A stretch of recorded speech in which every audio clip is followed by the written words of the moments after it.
Vendre, entreprendre, produire, manager, innover. Être chef d'entreprise, c'est un métier exigeant. Le réseau du Journal des entreprises est un compagnon de travail qui met la force de son équipe de journalistes au service de votre entreprise. Destiné aux dirigeants et cadres, le Journal des entreprises est proche, utile, positif, crédible, sur le papier comme sur le net. Le Journal des entreprises est d'abord un journal de proximité qui donne à ses lecteurs des repères sur leur environnement proche.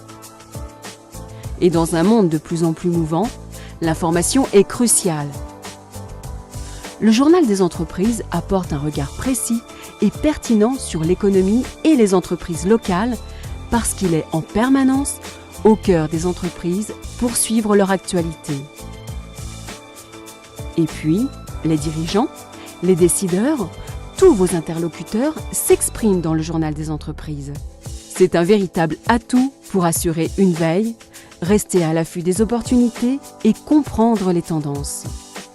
Le Journal des entreprises est le premier réseau d'information économique en région.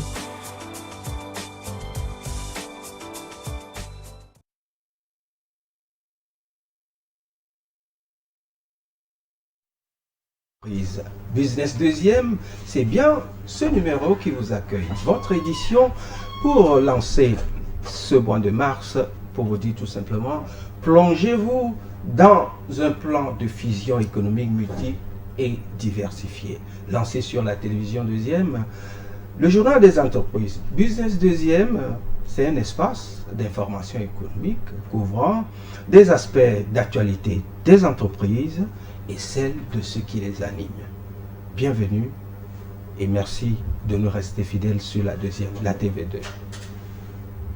Et maintenant, nous allons vous présenter nos invités pour partager des informations d'actualité économique et la vie des entreprises et tout ce qui va avec l'entrepreneuriat et les opportunités d'emploi et surtout en milieu jeune.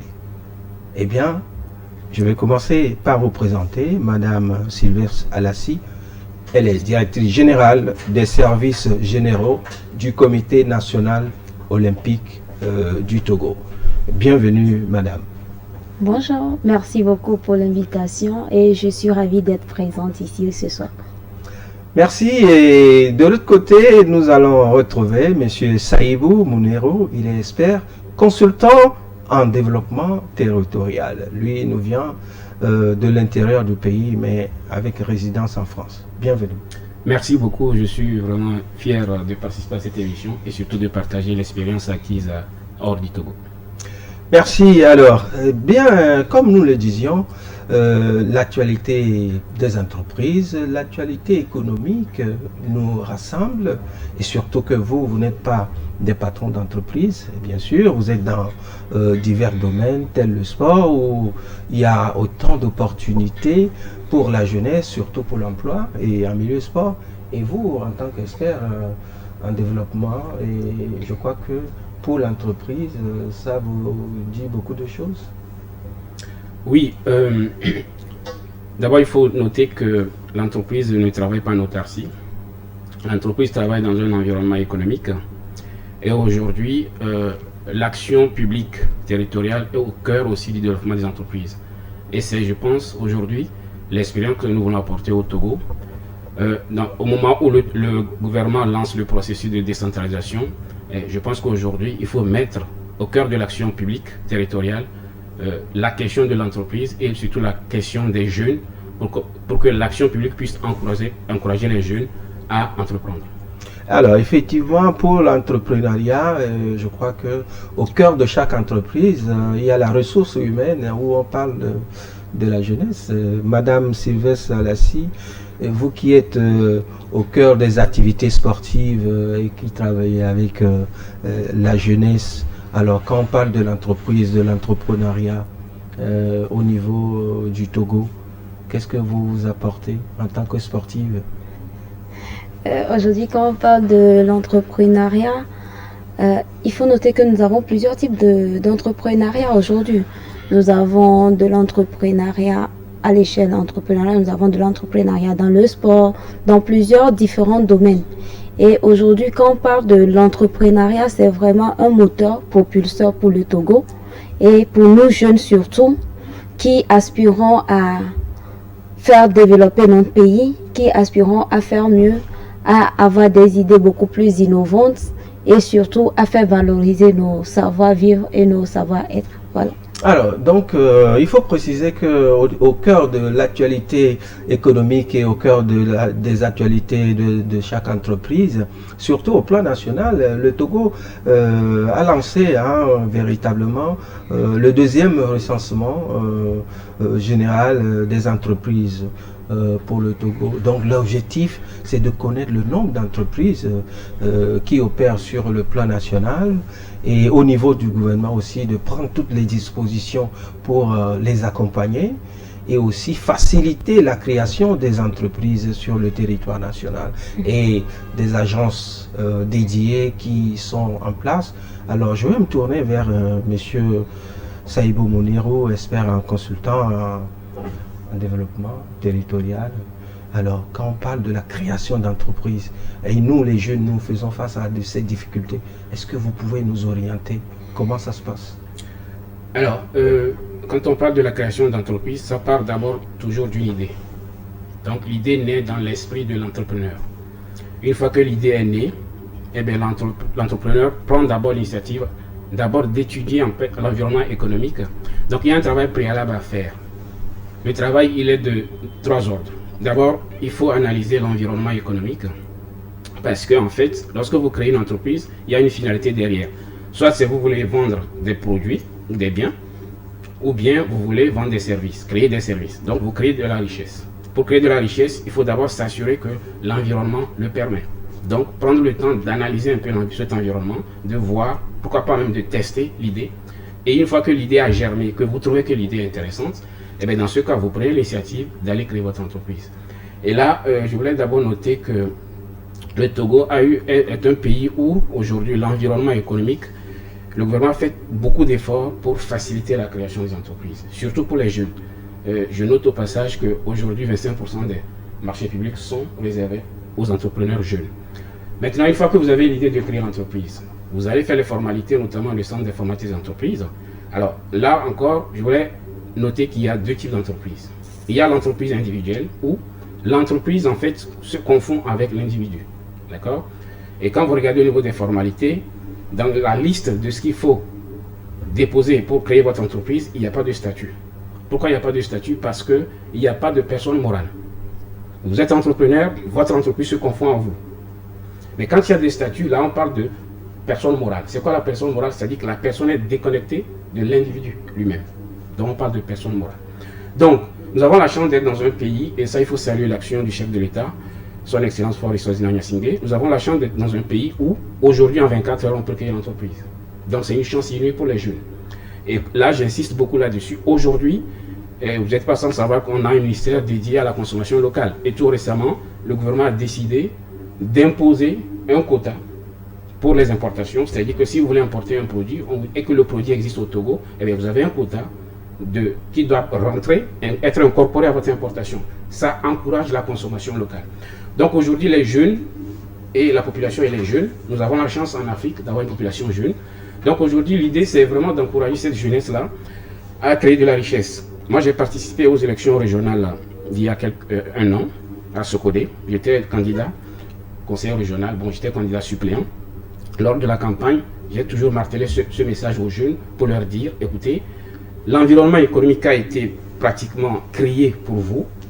Bon, c'est vrai que les jeunes, ils n'ont pas toujours l'information, mais il faut les encourager. Voilà. L'intérêt de cette émission pour partager l'information à cette jeunesse qui manque d'informations et aussi comment structurer leur entreprise. Je crois qu'on aura autant d'informations. Mais au-delà de ça, il y a des jeunes volontaires qui s'engagent aussi pour des activités culturelles, l'artisanat et bien d'autres, et qui n'ont pas l'opportunité de créer leur entreprise, mais de l'auto-emploi, par exemple, Madame Sylvestre Salassi, au niveau du Comité national olympique du Togo, vous donnez l'opportunité aux jeunes de pouvoir accéder à des activités et aussi aussi bénéficier des bourses de stage et tout ça, comment ça se passe. Il faut encourager. Si on vous dit, vous devenez ambassadrice pour le journal des entreprises sur la télévision deuxième, qu'est-ce que vous nous apportez?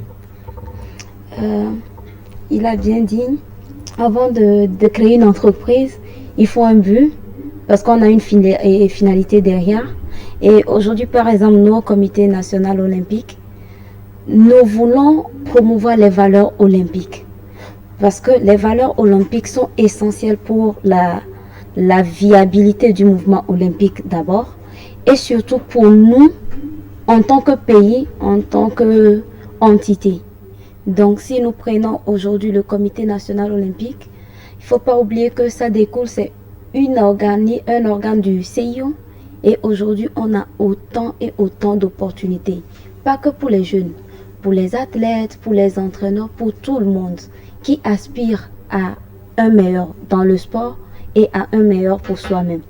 Nous avons des bourses qui sont dédiées aux médecins, des bourses qui sont dédiées aux entraîneurs, aux athlètes, aux familles même des athlètes. Parce que si un athlète doit être performant, il faut que sa famille également puisse l'être et puisse le suivre dans ce qu'il pourrait faire comme cursus, comme processus pour être un athlète de haut niveau.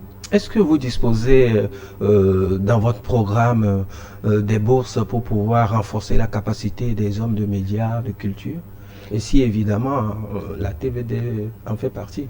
Justement, pour l'année passée, il y avait une formation même qui était dédiée aux journalistes pour leur expliquer les valeurs olympiques, pour leur expliquer tout ce que c'est que les Jeux olympiques, le processus olympique et comment y faire face. Donc, il y a des programmes même qui sont dédiés aux disciplines structurées. Aujourd'hui, par exemple, il y a des formations, quand on le demande, qui sont par exemple en le volleyball, on se dit on veut faire une formation pour des journalistes qui veulent s'accentuer ou bien qui veulent être maîtres du volleyball, comprendre ce que c'est que le volleyball.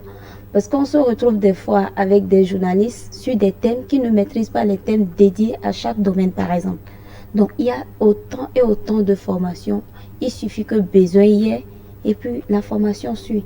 Est-ce que dans les prochaines semaines, si la direction générale de la télévision deuxième formule une demande pour véritablement bénéficier de ce genre de formation au niveau du Comité national olympique du Togo?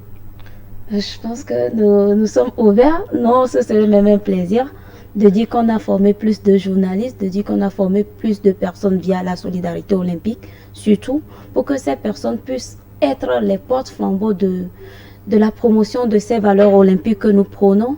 Parce qu'il faut noter qu'aujourd'hui, nous sommes à l'ère d'une nouvelle Olympiade. Nous ouvrons un nouvel quadriennal de 2025 à 2028 qui serait émaillé de plein de compétitions. Et pour ces compétitions, on a besoin de personnes. Les journalistes ne sont pas en reste. On a besoin de personnes qui puissent expliquer ce que c'est que ce processus-là, ce que nous attendons de chacun et de chacune.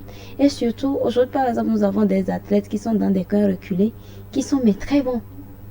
Mais ils n'ont pas l'information pour se dire, ah, moi aussi j'ai la chance, parce que certains se voient et se disent, ah, ça, ce sont des ambitions qui sont loin de moi. Or, nul ne peut se prétendre être nul s'il ne s'essaie pas.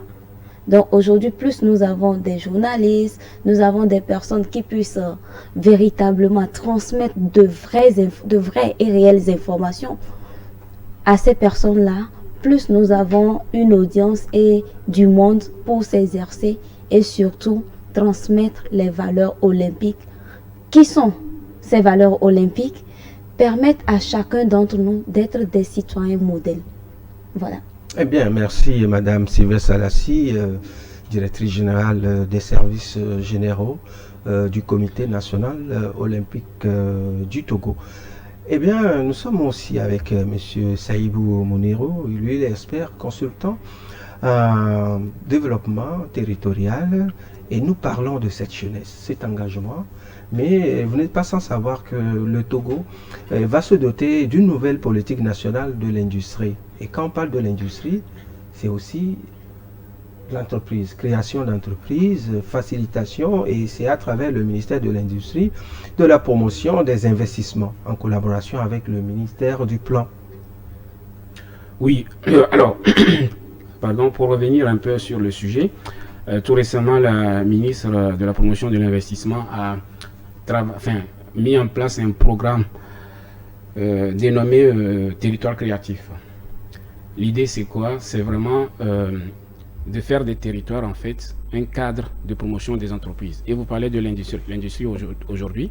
Effectivement, il y a un programme d'industrialisation du Togo, mais alors la stratégie qui est développée aujourd'hui, c'est la stratégie d'industrialisation par substitution des importations. Ça veut dire quoi? Ça veut dire qu'aujourd'hui, nous consommons tout ce que nous consommons. Le gouvernement travaille à ce que nous produisons ce que nous consommons. Parce qu'aujourd'hui, nous investissons beaucoup, nous dépensons beaucoup pour importer des produits. Donc l'idée aujourd'hui, c'est de commencer déjà, c'est ce qu'on appelle la proto-industrie, commencer déjà par produire ce que nous consommons pour essayer un peu de garantir notre autosuffisance, notamment au niveau alimentaire par exemple. Et aussi, vous avez vu aussi que le projet PIA, c'est ça?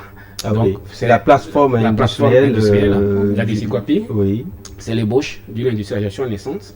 Et le gouvernement va continuer, va travailler dans ce sens et surtout encourager aussi les investisseurs étrangers à venir investir. Donc, la jeunesse est au cœur de tout ce projet-là et surtout, c'est pour ça qu'on encourage ces jeunes-là à travers les foires, à travers les événements commerciaux. On encourage ces jeunes-là à venir présenter leurs produits, à faire la promotion de leurs produits. Et il y a un ministère dédié là-dessus, notamment le ministère de la consommation locale. Eh bien, je reste un peu avec vous, parce que le nouveau mécanisme a 28 milliards de francs CFA pour financer les entrepreneurs. C'est le gouvernement togolais qui initie ça aussi. Et donc, le Togo se dote d'un nouveau mécanisme de financement destiné aux jeunes femmes entrepreneurs. Et je vais revenir vers vous bientôt, parce que quand on parle de jeunes femmes entrepreneurs, parce que l'accent est mis sur la femme, et nous traversons le mois de la femme évidemment. Donc c'est à travers le projet d'accompagnement des jeunes hommes, femmes et entrepreneurs sur les chaînes de valeur créatrices d'emplois, PAGEC. Donc oui. Voilà, alors vous êtes informés? Oui, alors ce projet en fait il part d'un constat, c'est que l'État ne peut pas résorber tout le chômage dans le pays. Donc l'idée c'est d'accompagner la créativité au niveau de la jeunesse et en particulier aussi des femmes, parce que bon, vous savez, quand on regarde les statistiques, les femmes sont nombreuses et il y a beaucoup de femmes qui entreprennent. Malheureusement, elles ne sont pas toujours mises en valeur, on ne les voit pas. Donc du coup l'idée c'est vraiment d'accompagner et ça vient aussi compléter en fait le processus de la finance inclusive qui est déjà mis en place depuis des années. Donc ce processus aujourd'hui a un peu a duré. Donc l'idée c'est aujourd'hui d'être plus réactif, essayer d'accompagner de façon plus efficace les créateurs d'entreprises, notamment ceux qui émettent des idées. La notion de start-up en Europe, vous et moi nous savons ce que c'est. C'est-à-dire qu'en fait l'idée germe et puis qu'un jeune vient, il présente un projet et c'est les pouvoirs publics en fait qui financent. Donc ça va un peu dans ce sens-là. Et l'État togolais aussi s'y met aussi, même si bon, nos ressources sont limitées, l'État a quand même mobilisé des ressources là-dessus. Eh bien, Madame Sylvestre Salassi, on parle de financement pour les jeunes entrepreneurs, surtout des fonds destinés aux femmes, aux jeunes femmes entrepreneurs.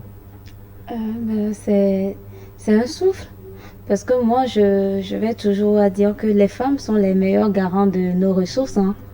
Une femme à qui tu donnes de l'argent, tu es plus sûr qu'elle te le fera fructifier, mais au-delà de tes espérances qu'un homme.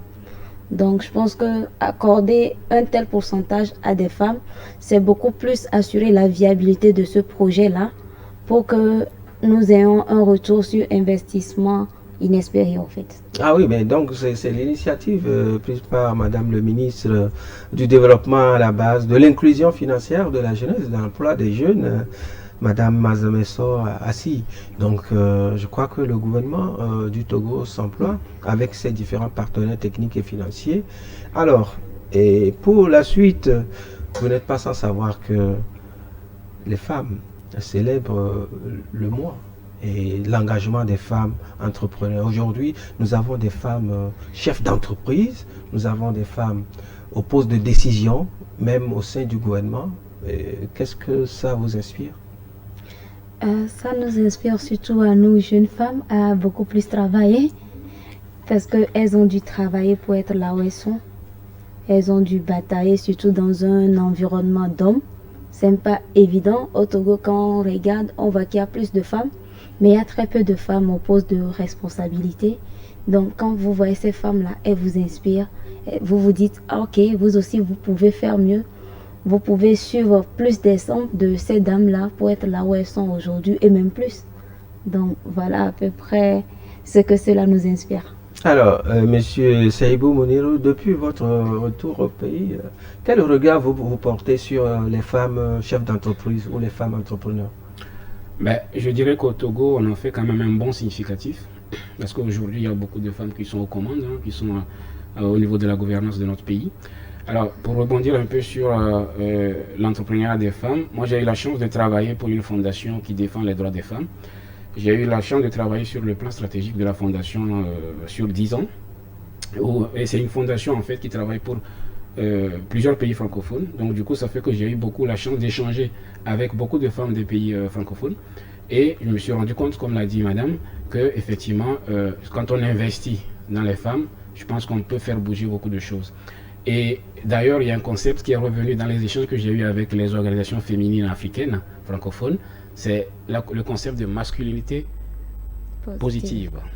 Ah, mais vous pouvez nous expliquer un peu, parce que la jeunesse a besoin de comprendre. Voilà, c'est-à-dire qu'en fait, l'idée c'est de dire aux hommes, faites-nous la place et vous verrez ce que nous sommes capables de faire. C'est ça en fait. Alors, ça c'est le message, Madame Sylvestre Salassi. C'est le message parce que les hommes ils saturent le marché. Voilà, exactement. Et pendant que vous avez des femmes, en fait, les femmes, c'est pas forcément, des fois, c'est les jugements, des fois, c'est la famille, parce que la femme est toujours enclin à protéger la famille, à protéger le foyer, que d'oser. Mais aujourd'hui, je pense que la donne change, et c'est pour ça qu'il faut que nous, jeunes qui avons des postes de responsabilité ou qui commençons pas à avoir, que nous puissions inculquer à ces jeunes-là qui sont derrière nous de bonnes valeurs. Et surtout des valeurs qui leur permettront dans le futur d'être encore plus top. Mais si aujourd'hui nous avons à des postes où on nous fait confiance et que nous faisons en sorte de ne pas mériter cette confiance qui nous est accordée, nous détruisons la chance que d'autres jeunes femmes auront de pouvoir se propulser, d'être à un bon niveau demain. Voilà. Eh bien, véritablement, les femmes veulent prendre le lead. Monsieur Saïbou Moniro. Oui, en fait, la femme demande juste qu'on lui laisse la place qu'il faut, qu'elle ait les mêmes droits que les hommes, et surtout qu'elle soit considérée. Comme l'a dit madame tout à l'heure, elles travaillent plus, parce qu'elles ont aussi le foyer, elles ont aussi d'autres devoirs conjugaux, mais malgré ça, elles sont capables de faire beaucoup de choses. Et quand j'ai échangé avec beaucoup d'organisations féminines, c'est ce qui ressort en fait, notamment les femmes maliennes avec qui j'ai échangé. C'est cet a priori qu'on les colle, c'est-à-dire ces jugements qui font que c'est comme si on ne les considère pas assez. Donc on ne laisse pas vraiment, on ne leur permet pas d'éclore un peu leur imagination. Et c'est ce travail-là aujourd'hui, c'est pour ça ce concept, il faut qu'on le développe beaucoup, pour que les hommes comprennent que oui, elles sont capables aussi, elles peuvent faire tout ce que les hommes font, et surtout que ça pose le problème aussi du salaire, la question du salaire, à métier égal, salaire égal. Donc voilà. Ah oui, à l'horizon 2028, on verra ce changement en milieu entreprise, et on parle des entreprises, des entrepreneurs, des femmes et des hommes qui osent. Eh bien, Madame Sylvestre Salassi, à l'horizon 2028, le projet de développement au niveau du Togo, et si on retourne sur le plan olympique, alors sur les 4 prochaines années, est-ce que les journalistes femmes ont de la place dans vos programmes? Les femmes ont toujours une place prépondérante. Aujourd'hui, quand vous prenez par exemple les tests du Comité national olympique, nous faisons en sorte d'inclure au moins 30% du quota féminin pour encourager les femmes.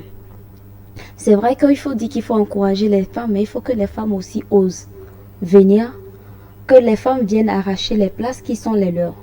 Donc aujourd'hui, les journalistes féminines aussi, comprennent même les journalistes, tout simplement, on a très peu de journalistes femmes comparé aux hommes.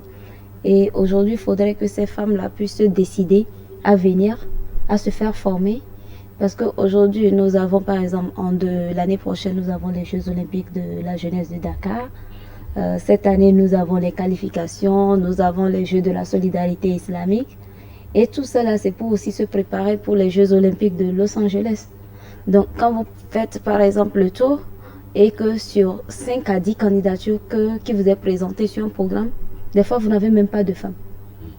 Je prends par exemple une formation qui nous est parvenue. On dit, OK, vous aurez 3 places si et seulement si vous avez 2 femmes candidates. Si vous n'avez pas 2 femmes candidates, vous n'aurez que 2 places. Donc, pour un homme et une femme, c'est tout.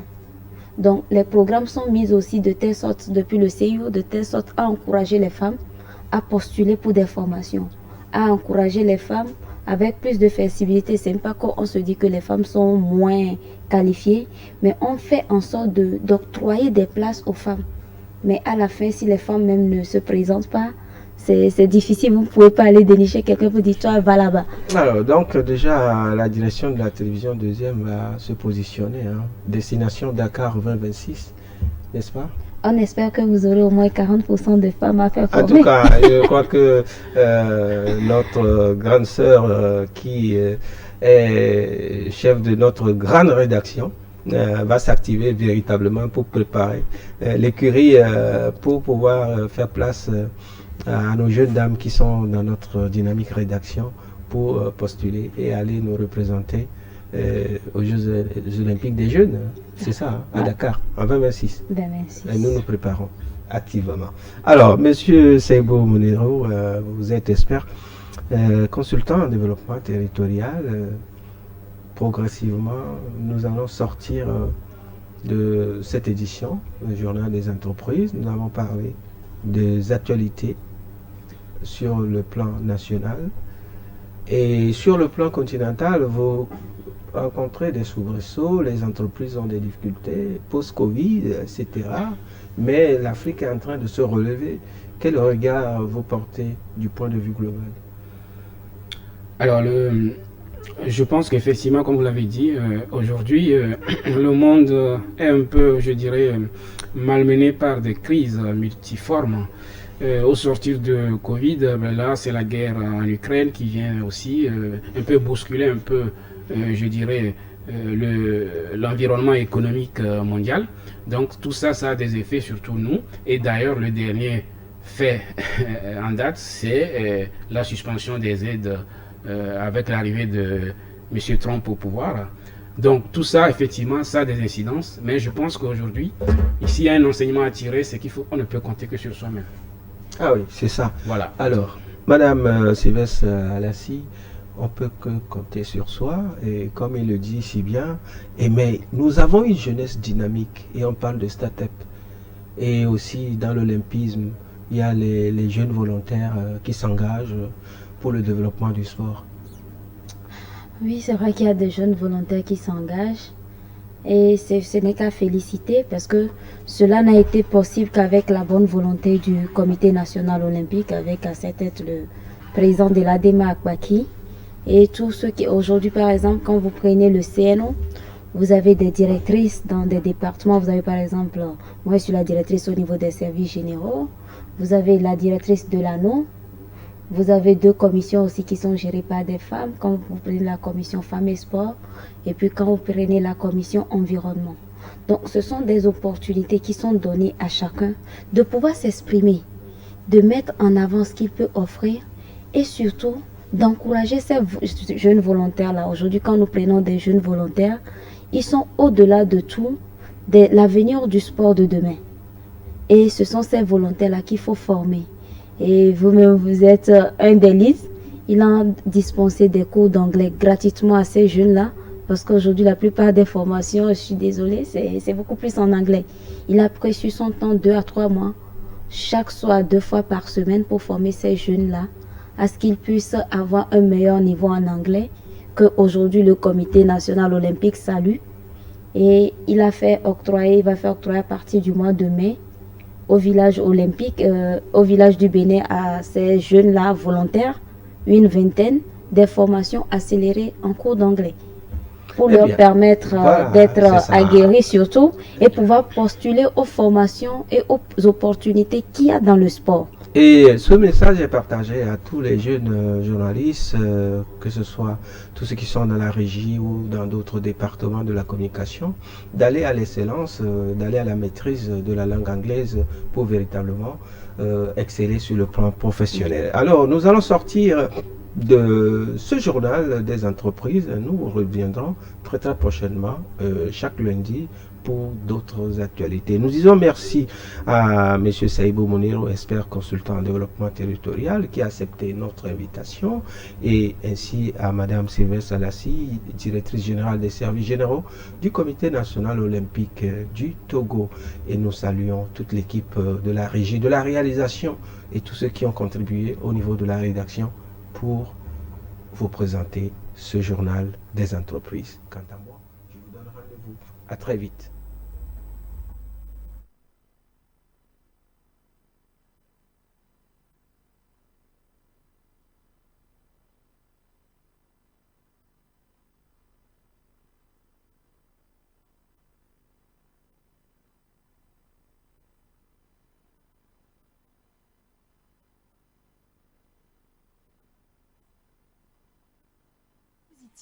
Crédible sur le papier comme sur le net. Le journal des entreprises est d'abord un journal de proximité qui donne à ses lecteurs des repères sur leur environnement proche. Et dans un monde de plus en plus mouvant, l'information est cruciale. Le journal des entreprises apporte un regard précis et pertinent sur l'économie et les entreprises locales parce qu'il est en permanence au cœur des entreprises pour suivre leur actualité. Et puis, les dirigeants, les décideurs, tous vos interlocuteurs s'expriment dans le journal des entreprises. C'est un véritable atout pour assurer une veille, rester à l'affût des opportunités et comprendre les tendances. Le journal des entreprises est le premier réseau d'information économique en région.